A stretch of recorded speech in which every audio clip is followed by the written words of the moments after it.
All right, we're talking the Pete Alonso deal that came down last night, and one of our go-to guys. He's so great and so generous with his time when it comes to us, and that's Andy Martino of SNY. He joins us now. Andy, how you doing? I'm good, Michael. How are you? I'm glad I finally got my off season, and I'm flying to Florida on Monday. Oh, wow. Well, at least you get That's how some it hopefully goes good nowadays weather. in this business. That's right. Yeah, You're right. there You know what? There are worse things. Absolutely. All right, so I think I texted you this last night. Talk to me like I'm a child. I thought the Mets valued this guy at about $23 million a year, and he ends up with 30. And I know the benefit is a one-year deal, but they're paying. He's the highest paid first baseman in baseball, and he's not nearly the best. Yeah, well, fair question. You got me thinking about that too. So having followed all the twists and turns of this, first of all, on how they valued him, it's a little bit misleading. This oft-repeated offer that he had turned down that was supposedly 68 to 70 million because which was a couple of weeks ago. Because in addition to that money, there was significant deferred money. So Alonso and Scott Boras could have claimed a higher number than 70 if they'd taken that deal. Mm-hmm. So that doesn't completely address your question, but that's one piece of context. And in terms of like the thought of the Mets capitulating on the price, I think the Mets would probably agree with you on that they never wanted to go to 30 million on any given year. And that was a hard compromise for them to make, especially after they legitimately pivoted away from Alonso a few weeks ago and spent his dollars on Jesse Winker, AJ Minter, Ryan Stanek. They basically did a mini version of what the Yankees did after losing Soto, just spreading the money around. Right. So the payroll is now way higher than they wanted it to be.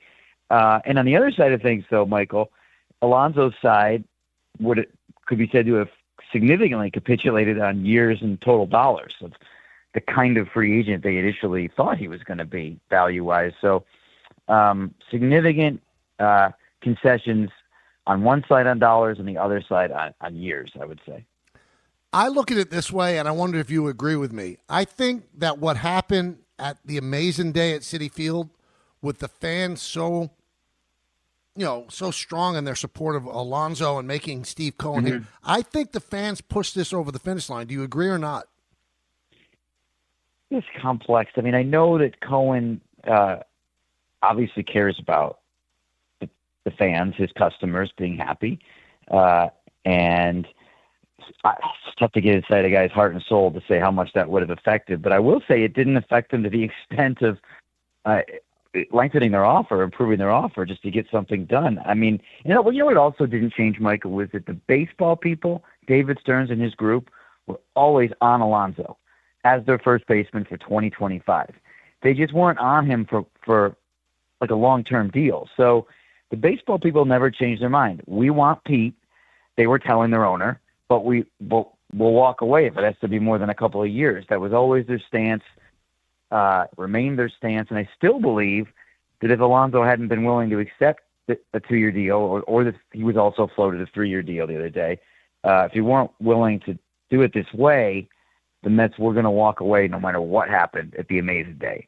If Steve Cohen, the human being, take in that fan reaction and weigh it is what does Aaron Boone like to say?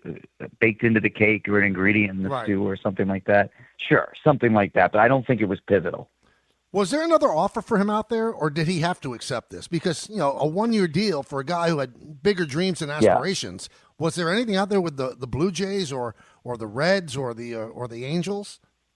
Well, the Blue Jays was the most serious. They got really serious. The timeline's tough to remember now. Sometime in mid to late January, myself and a few others were reporting that they were advancing in talks with the Blue Jays, and that obviously didn't get consummated. Whether that was like dead, or could have been revived yesterday if Alonso had wanted it to, I couldn't tell you like how hard the Alonso camp's no was to Toronto, but they were getting there a while back. It didn't work out. There was talk yesterday in the negotiation of Alonso having another $30 million offer out there from another team, but I'll just say I can't independently verify that, and I don't know anyone else who can. All right, so, I mean, one thing that Met fans have to rejoice about, Steve Cohen really doesn't care about money because not only does he give Alonso $30 million, but that pushes him over the Cohen tax. So he's at 327, 328. So that means 27 of that is taxed at 110 million. So he's essentially paying about $57 million for this contract. Yeah, and they actually calculate that number as higher, Michael, internally, because I believe that's the publicly available number, and it's close. But you know, when teams look at it, they look at budgeted money for IL stuff and payroll stuff through the year, which is, I don't know, 5-10. Do you want to hold and reserve another 10 to 15 for the trade deadline in season additions? So they perceive their own payroll right now as like 330s, 340s, and they're not happy about that. That wasn't the idea. Stearns never had a hard budget, but they don't want to be paying that 110% tax, which definitely influences roster choices. You know, Ryan Stanek at $4.5 million versus Kenley Jansen at 10 or 12. The choice they made was Stanek, because Jansen's 10 or 12 is what? I wasn't a math major, but like mid to high 20s, right? For Kenley Jansen. So these are all the things you're facing.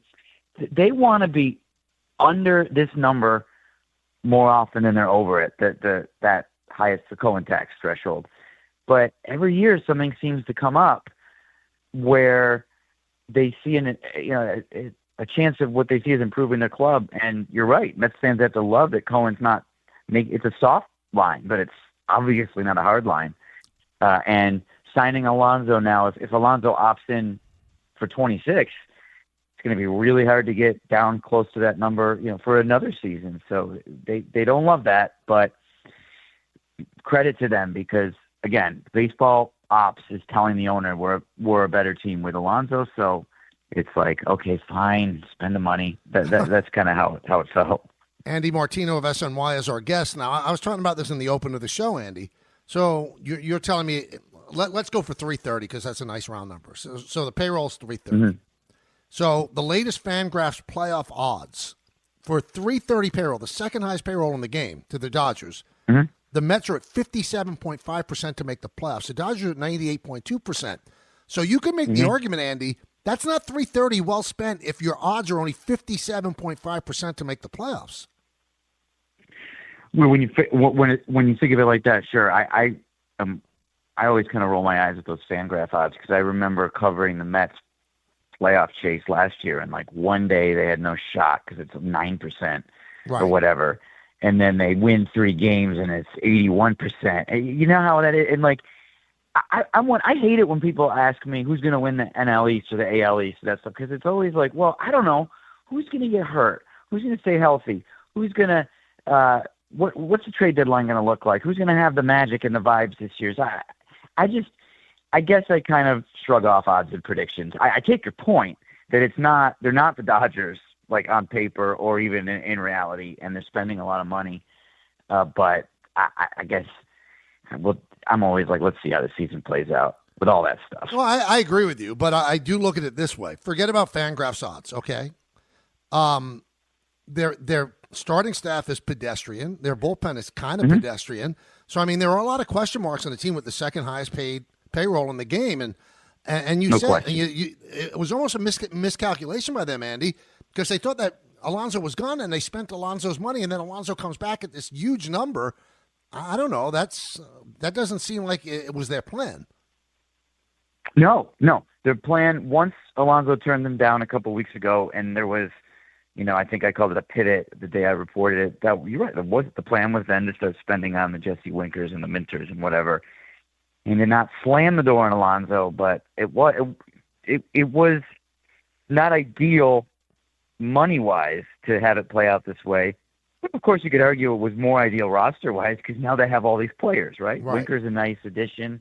Obviously, Minter's a guy they need in their bullpen. I agree with you, Michael. They have what the Mets bullpen has going for them is some internal depth and some interesting arms. But really what they have going for them is David Stearns' reputation from Milwaukee of finding good pitchers and like unheralded guys that step up, because I'm not seeing it on paper either with the pitching staff. I think it's hard to see it as a strength of the team. So you go, well, I guess they know what they're doing. They hit on a bunch of guys last year. Stearns did it in Milwaukee. So that's where I'm at with it too.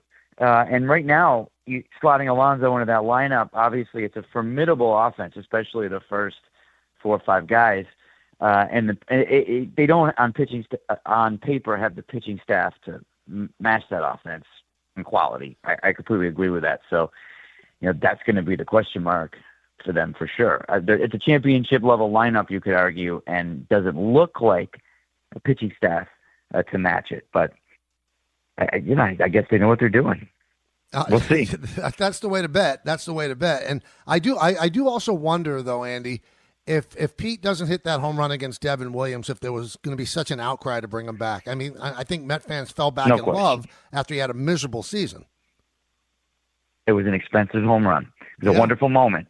I agree, because I felt, and it's hard as a reporter on the inside kind of to have a pulse on the fan base maybe completely. We're like kind of running in different circles. But what I felt like from the press box view and what you hear from people generally was that Mets fans are kind of down on Alonso, like you said, the year that he had, just some stuff adding up, making the All-Star team over his more deserving teammates because of the home run derby and things like that. It was like, all right, Pete. And then in that game in Milwaukee, remember he tripped over his bat earlier in the game, and I was like, oh, geez, this is ending, ugly for Pete, which is too bad. Pete's got a good heart. It's too bad. But if he made an out in that inning rather than hit the home run against Devin Williams, I agree with you. It's totally different dynamic with the fan pressure. And you could say, I guess it wouldn't influence David Stearns' recommendation that they're a slightly better team with him, because that's all based on models and stuff, but certainly sentiment would have been different. I'll tell you what, final thing, Andy. I've had some interaction with Pete. He's always really a pleasant dude. You've had more interaction with him. So knowing him better than I do you think he comes into the season ticked off because that long-term mega money deal wasn't there, or is he just going to be Pete? Fascinated by that question, Michael, and so were the Mets. I have been around him since he was a kid. He's a nice person. I agree with you. Very prideful, as he should be, as these guys all need to be. I think the 30 number helps. And if you're Steve Cohen and you have that money, maybe that last couple of million is an investment in Pete's morale, right? Right. You can hold your head high about the AAV at least. And so that's their hope. He's an emotional guy and takes a lot of pride in what he does and thinks of himself as a big, big star in the game. And he is a star. So I think I'm going to be really interested to see the choreography of this whole thing. Is there going to be a press conference? Is it late enough where he's just going to talk at spring training and just try to get this over with once and then just carry on as usual? I don't know. That's like, can't wait to get a look at him and see how he seems. I think you're asking the key question. Well, safe travels down to Florida. Thank you for always helping us out, and we'll talk to you soon, Andy. Thanks, Michael. Anytime. All right, that's Andy Martino of SMY. We'll come back.